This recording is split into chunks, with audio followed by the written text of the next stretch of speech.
fear, an unpleasant emotion caused by the belief that someone or something is dangerous, likely to cause pain or a threat. An innate emotion built into every single one of us, that feeling of unease and turmoil caused by the things we encounter in our day-to-day lives. A feeling that is inescapable and something that we all experience, and something that video games love to exploit. The horror game industry is one of the biggest markets for video games. From indie titles like Iron Lung to AAA titles like Alien Isolation, game developers love to play with our psyches to enhance the experience of their games, bending the worlds they create and building creatures that are incomprehensible to real-life standards. However, this is often hit or miss, as the industry has mostly been infested with games opting to spam jump scares every 5 seconds to spike your heart rate. What the is this? I do believe there are outliers to the trend though. Like the aforementioned titles, video games can be truly terrifying. Games that can leave you on the edge of your seat, wondering if annihilation is just around the corner.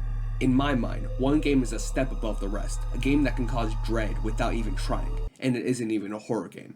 Subnautica. There is so much I can say about this game. From its tiniest creatures to the scale of its world, the game is both beautiful and frightening at the same time.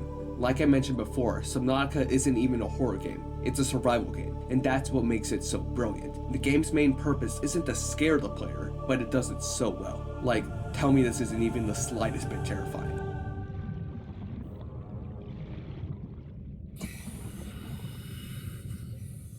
When the game opens, you aren't given a moment to think. Alarms blaring and flames bursting above you, you make your way to an escape pod, ejecting it from whatever ship you are traveling on as it explodes. Taking damage on the way down, the panels in your escape pod come loose, knocking you unconscious. Disoriented, you put out the fire and exit the hatch to witness the resulting damages.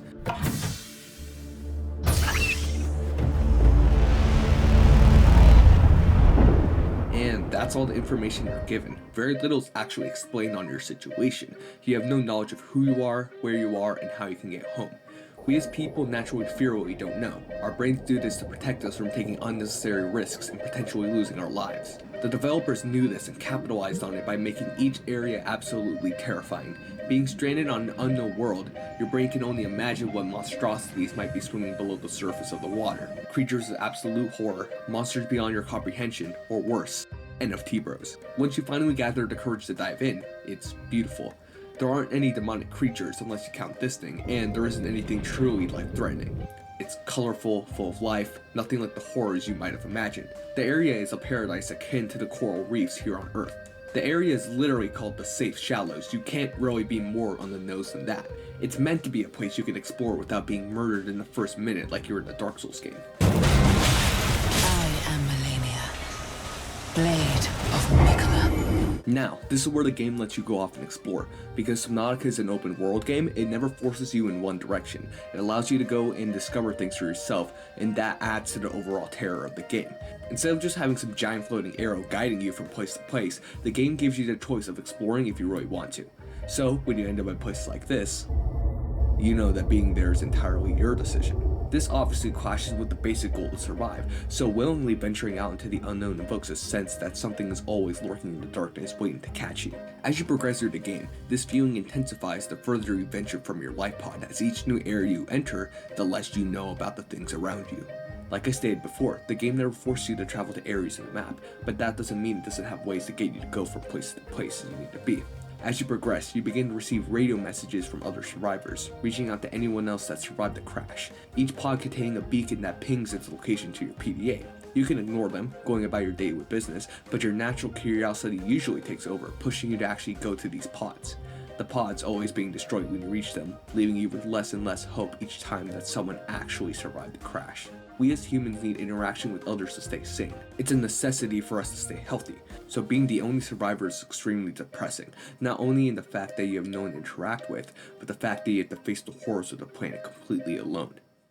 Now, all of this would be useless if the world looked like the average Fortnite lobby, so to make sure all the fear wouldn't dissipate instantly, the devs made sure to build every area to invoke a sense that danger was all around. During the first portion of the game, a lot of the biomes are near the surface, light from above reaching the seafloor and oxygen readily available, but as soon as you delve deeper into the planet, the environment becomes darker and more unnerving. Twisting into unimaginable biomes meant to invoke the basic fears of humanity.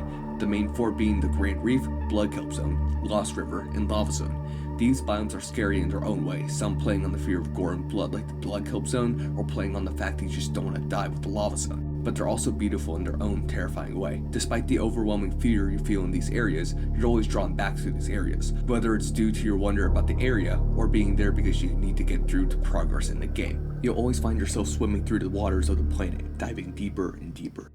This whole time, I've talked about the possible dangers of the planet, the things that your brain believes could possibly inhabit it, but I haven't talked about the things that are actually there. Along with the incoming radio messages I previously mentioned, the ship you crashed with, the Aurora, begins to degrade, eventually resulting in a mild detonation.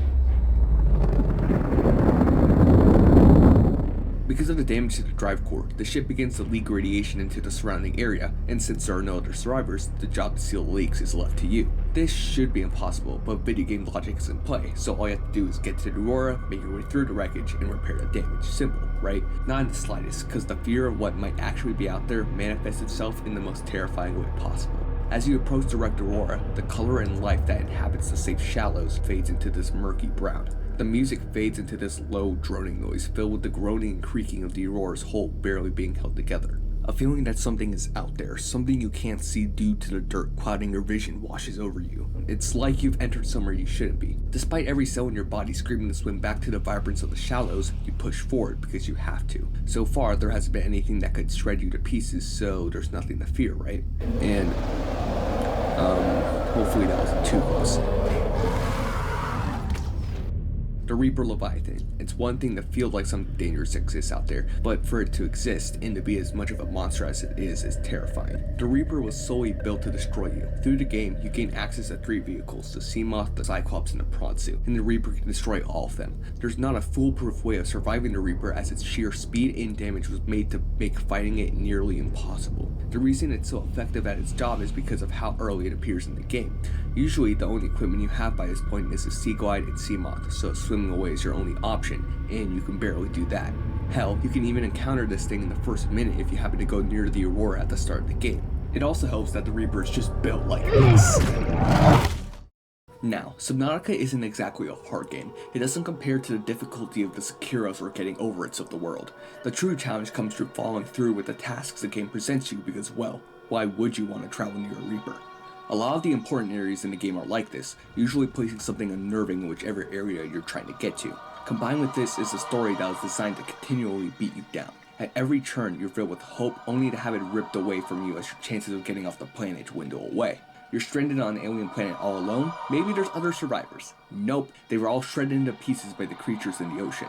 Alright, maybe someone would come and rescue you. Nope, as they are landing, they are shot down by a giant laser cannon disguised as a building. Fine, maybe you could just survive. Live out the rest of your days peacefully swimming in the ocean. You could probably guess what that answer is by now. Hell no. The last people that tried to do that were infected by an incurable disease, tried curing it, were killed off trying to do that, and now you've been infected by that same disease as it turns you into a giant green pustule. Truly amazing stuff, right? This constant battery drains you of almost every ounce of hope you have.